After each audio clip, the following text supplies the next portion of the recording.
There is no news that we have all suffered from prejudicial attitude or prejudices from other people. Especially myself, I know what it means to be prejudiced against, being an African myself, and not just being an African, but being a Nigerian, and who has come to Europe since he was 19, and living in Europe for about 30 years now.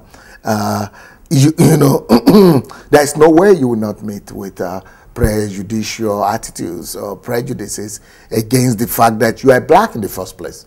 So there used to be instances when I was a student here in Russia when people would come to me and say,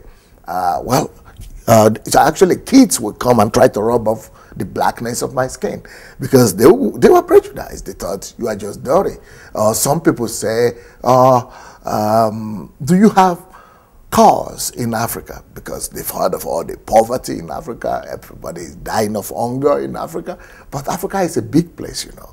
And, you know, not necessarily everybody is dying of hunger. Especially it was in the 80s. When you just come here in the 80s, after the Ethiopia famine, everybody is an African who is black, is an African dying of hunger. So those kind of prejudices could be confronted.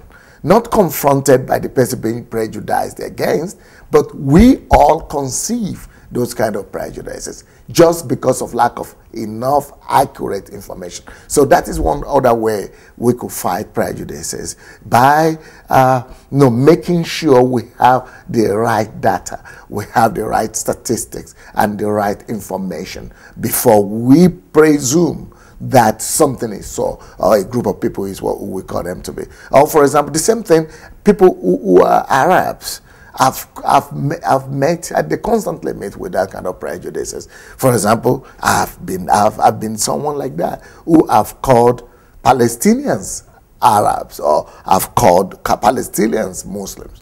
But in the real sense, not all Palestinians are Muslims, and not all Palestinians are Arabs. And by the way, not all Palestinians are fighting against Israel, and not all Palestinians hate Israel. You see, just because of the overwhelming news or information we're exposed to, we tend to be prejudiced. So that's why we should just look into ourselves and strive to have more concrete, objective information, especially when we want to talk about other people or we want to address them. So let's work on ourselves. God bless.